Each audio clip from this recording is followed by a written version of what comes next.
Primera de Samuel capítulo 14 verso 6. Lea conmigo en el nombre del Padre, Hijo y Espíritu Santo de Dios. Está escrito así: dijo pues Jonatán a su paje de armas: ven y pasemos a la guarnición de estos incircuncisos.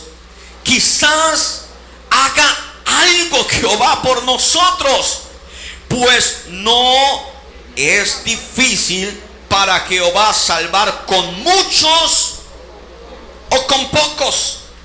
Y su paje de armas le respondió: haz lo que tienes en tu corazón, ve pues, estoy contigo a tu voluntad. Diga conmigo: háblame, Señor, a través de esta palabra, en esta hora y a través de tu Espíritu Santo. Por favor, tome su lugar, su asiento, desocupe sus manos, siéntase cómodo de estar en la casa de Dios y darle un gloria a Dios bien fuerte al Señor, a su nombre. Diga gloria a Dios. Diga gracias, Señor. Quiero relacionar esta palabra a otra palabra más y quiero hablar de la misma persona. Esta no va a ser la enseñanza, pero quiero hacer este enlace para que usted pueda ver algo a través de alguien. Estoy hablando del rey Saúl. Ustedes recuerdan a ese hombre que medía aproximadamente 2 metros con 85. ¿Cómo se llamaba? ¿Cómo se llamaba? ¿Qué hizo Saúl cuando vio a Goliat? ¿Qué hizo? La Biblia dice que él empezó a ofrecer para que alguien más hiciera el trabajo sucio. Sí, eso fue lo que hizo Saúl. Saúl dijo: el que sea capaz de ir a matar a ese hombre, le entrego a mi hija, le doy riquezas y va a tener gloria. Él no fue capaz de ir, ponerse en la línea de batalla y decir: bueno, vamos a intentarlo y por lo menos voy a morir como el rey valiente. Diga gloria a Dios. Ese Saúl empezó a ofrecerle dinero a medio mundo. Todo el que escuchara tenía la oportunidad de ir a pelear contra ese hombre, y el que lo venciera iba a tener dinero, iba a tener como esposa a la hija del rey. En otras palabras, tenía un pase para ser parte de la familia real. Eso era lo que estaba ofreciendo prácticamente el rey. Pero el rey se queda de este lado mirando al enemigo del otro lado y sabe: aquí lo que acabamos de leer es exactamente lo mismo, pero no había un gigante de por medio, sino que el ejército enemigo, dice la palabra del Señor, que vino y prácticamente empezó a amenazar, empezó a tratar de tomar territorio. ¿Y sabe qué hizo Saúl? Saúl se quedó allá también, igual que lo que pasó con Goliat. No salía a la batalla, no iba a la guerra. Entonces Jonatán habla con su paje de armas. El paje de armas era el que cargaba el escudo, el que cargaba la espada en caso tal de que él lo requiriera. Era el que iba simplemente cargando la herramienta de aquel que estaba a su cargo o aquel que le estaba mandando. Y él le dice a su paje de armas, le dice: ¿sabe una cosa? Allá de aquel otro lado hay por lo menos 20 filisteos. ¿Qué dice usted si pasamos? Porque mi papá no quiere hacer nada. Mi papá ya está que piensa. Mi papá ya está con temor. ¿Por qué usted y yo no pasamos al otro lado y tratamos de empezar a hacer algo? Diga gloria a Dios. Pero sabe, el ejército enemigo no eran 20.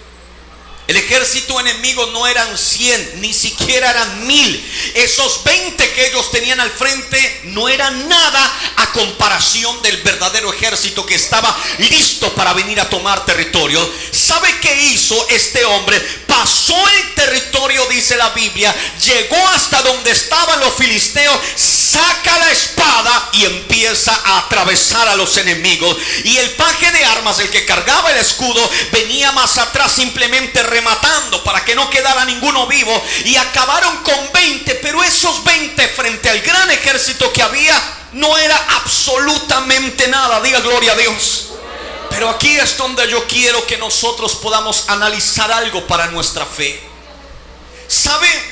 Hay momentos que es bueno, y cuando le digo que es bueno, quiero decir que es bueno pedirle al Señor para que Dios haga alguna cosa. Pero hay personas que se quedan en el plano espiritual, viven el plano espiritual, se levantan en el plano espiritual, pasan el día en el plano espiritual, se van a dormir en el plano espiritual, y ellos, hasta que no vean una segunda señal, ellos no salen del plano espiritual. Ejemplo, la Biblia dice que un hombre quería ir a la batalla con solo 300 hombres. ¿Cómo se llama ese hombre?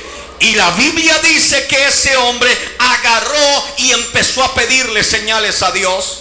Señor, si voy a ir a la batalla, este vellón de lana lo voy a dejar aquí, esta pelotita de lana la voy a dejar en este lugar, y mañana cuando yo me levante todo tiene que estar mojado, pero el vellón tiene que estar seco. Se levantó por la mañana, estaba seco, dijo: qué bueno, Dios está conmigo. Pero ahí le va la otra.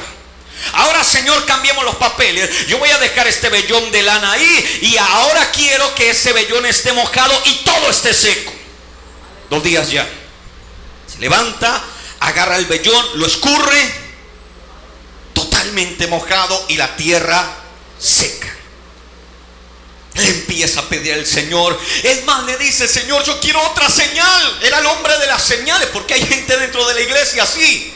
Y quiero otra señal más. Y se va, amado hermano, hacia el campamento enemigo. Allá están contando un sueño y dice: yo veo un pan que venía de la montaña y destruía a todos. Y ahí apareció un intérprete que había a la mano y dice: ¿sabe qué? Ese pan es ese tal Gedeón que anda por ahí queriendo hacer guerra. Y Gedeón sale como dice: ahora sí soy yo. Pero antes de ir a la batalla pasaron días. Estaba como Saúl, pensando qué hacer, pensando cómo hacer. En cambio había otro que no estaba pensando qué hacer, sino que estaba haciendo. No estaba en el plano espiritual, sino estaba actuando. Me dejo entender, diga gloria a Dios. Porque hay gente que dice: pastor, llevo años orando por mi familia, y de ese plan no sale, de ese plan de orar por la familia no sale. No hace algo para ganar a la familia, no hace algo para conquistar a los suyos, no hace algo para rescatar a los que están en su casa, sino que él deja todo a que el mundo espiritual se encargue. Sabe, este hombre no pecó con lo que hizo. Él podía irse a la batalla o podía haberse puesto a orar como muchos hermanos. Diga gloria a Dios. ¿Sabe cómo lo haría? Yo el otro día hablaba de este tema, que hay hermanos que le piden confirmación a Dios para todo. Hasta le hablan al Señor: Señor, ¿es tu voluntad que me cepille los dientes o es algo mundano? Hay gente que es así, dentro y fuera de la iglesia. ¿Es tu voluntad que vaya a la iglesia, Señor? Hay gente así dentro de la iglesia, cuando hay cosas que deberían hacer sin ni siquiera preguntarle a Dios. Este hombre, ¿sabe qué dijo? Vamos a pasar al otro lado y a ver Dios qué va a hacer. O sea, traducción: si es la voluntad de Dios que el enemigo sea derrotado, lo vamos a derrotar. Y si no es la voluntad del Señor que el enemigo sea derrotado, por lo menos nos vamos intentándolo. Diga conmigo, gloria a Dios. Y la Biblia dice que ellos van y derrotan a 20 que eran demasiado pocos, pero esto generó un impacto en todo el ejército, porque empezó a correr el rumor que un solo hombre con su escudero o con su paje de armas pasaron y derrotaron a 20. La traducción de eso era que cada hombre de Israel tenía capacidad de matar a 20, o sea que solamente 1000 hombres eran capaces, amados hermanos, de derrotar a 100,000, a 1,000,000, porque ellos estaban, amados hermanos, bajo el respaldo de Dios. A su nombre. Levante la mano y diga amén. Entonces ellos no se quedaron solamente orando, pidiendo la voluntad de Dios, sino que ellos fueron a decir: vamos a hacer lo que es correcto. Que fue lo que David hizo frente a Goliat. Todo el mundo estaba ahí queriendo ganarse la recompensa. Todo el mundo quería la bendición. Todo el mundo quería ser parte de la realeza, pero nadie se atrevía. David, ¿qué fue lo que hizo? Llegó y se puso a orar, ¿cierto que sí? Señor, ¿qué tengo que hacer? Es tu voluntad. No sabe, David se llenó de rabia, dice la Biblia. Cuando él llega y pregunta: ¿qué es lo que está pasando acá? ¿Qué hacen ustedes acá? ¿Qué hacen los otros allá? ¿Acaso no tendrían que estar peleando? Entonces le dice: ¿no has visto a ese paladín que sale, habla y dice esto? ¿Sabe qué hizo David? Se llenó de rabia. ¿Sentir rabia es pecado, sí o no? Claro que no. Y la Biblia lo dice. David se llenó de rabia, pero una rabia santa. ¿Cómo es esa rabia santa, pastor? No la confunda con la que usted siente cuando le da rabia y rompe los platos, y que después que se le quita la rabia le duele el bolsillo para comprar el plato. Diga conmigo, gloria a Dios.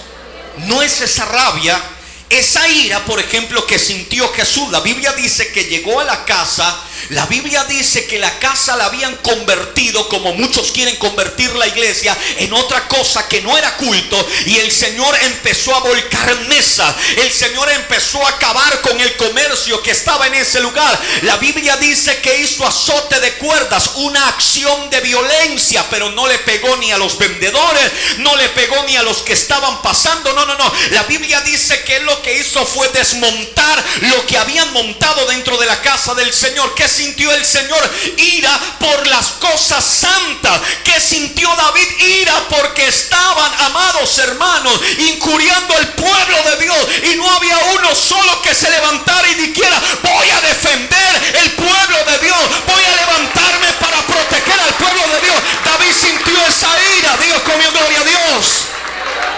No una ira de orgullo, sino una ira de que las cosas de Dios las estaban colocando por el piso porque no había un solo valiente. Diga gloria a Dios. David entonces dice: yo he matado osos, he matado leones. ¿Quién es? Este incircunciso, ¿quién es?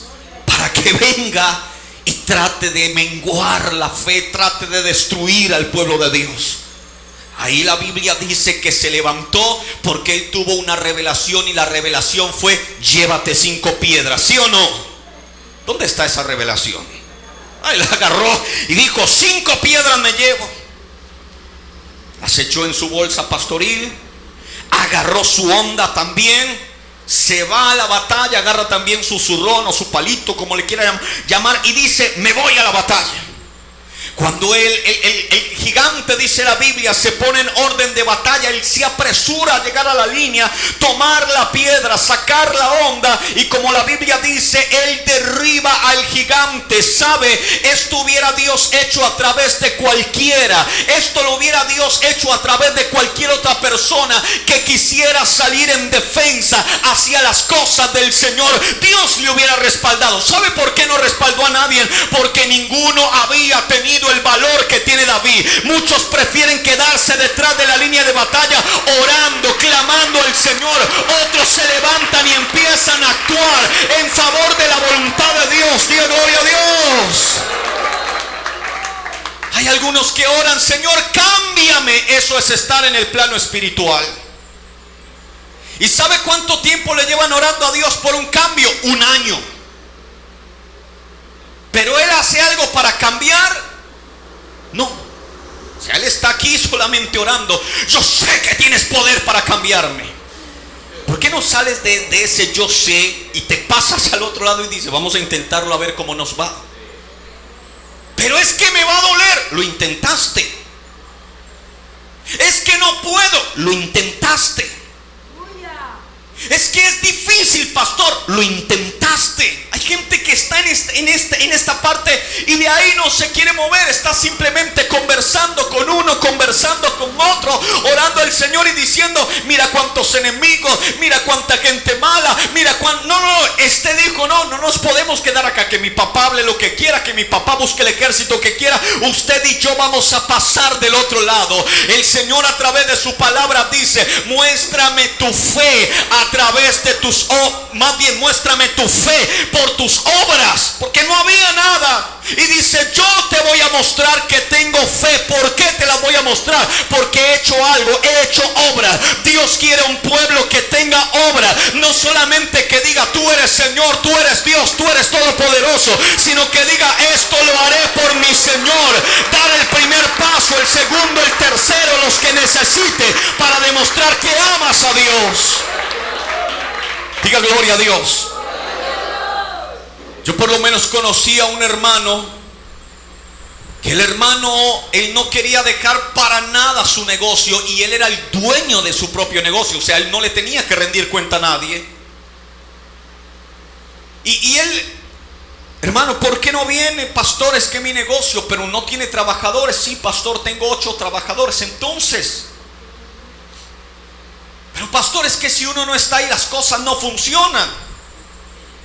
Si uno no está a la cabeza, pastor, todo se va a caer. Pero son 2 horas de culto. No, pastor, pero es que esas 2 horas, usted sabe, hay que cuidar la bendición de Dios. Vendía bien, prosperaba. Pero su vida espiritual, la misma que todos conocieron hace muchos años. Hasta el día que él toma la decisión y deja todo organizado y empieza a rendirle culto a Dios. ¿Sabe? Este hombre expandió su territorio porque Dios lo empezó a bendecir. Diga conmigo, gloria a Dios. Dios lo empezó a bendecir, pudo comprar su propio transporte de carga. Y a lo último, este hermano lo único que se dedicaba era de manejar su negocio por teléfono. Ya no tenía un solo medio de transporte. Había registrado ya 9 camiones que estaban trabajando para él. Y sabe una cosa, cuando le decían, voy a entregarle un pedido tal día a tal hora, y él sabía que era hora de culto, decía, ¿sabe qué, mi amigo? Le atiendo pasado mañana, le atiendo tal día. Y si el cliente se perdía, porque ese día definitivamente tenía que ser, él decía, bueno, será para otra ocasión. Dios le bendiga. Y sabe una cosa, Dios hacía que surgiera bendición de otra parte, de otro lugar, o que aquel otra vez retornara. Porque no solo empezó a creer, sino que empezó a actuar. A su nombre. No esperes más tiempo para empezar a dar frutos para el Señor. En vez de airarse en su casa, aírese con usted mismo el día que no haga algo para Dios. En vez de molestarse con su prójimo, moléstese con usted mismo. Sea su propio juez, porque usted está creyendo, pero no está haciendo algo para sustentar esa fe. Pastor, yo quiero cambiar. Entonces empieza a dejar lo que no te deja cambiar, lo que no te deje ser mejor. Diga gloria a Dios. Es tiempo de que salgas de la comodidad y pases al otro lado. Su nombre. ¿Qué estás esperando para hacer lo que a Dios le agrada? ¿Estás orando? Señor, es tu voluntad que yo me bautice. Hay gente orándole así al Señor.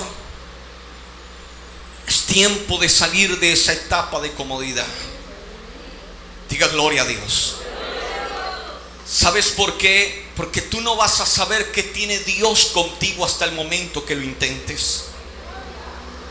Aquí vas a quedar siempre con miedo, solo esperando que el mundo espiritual se mueva.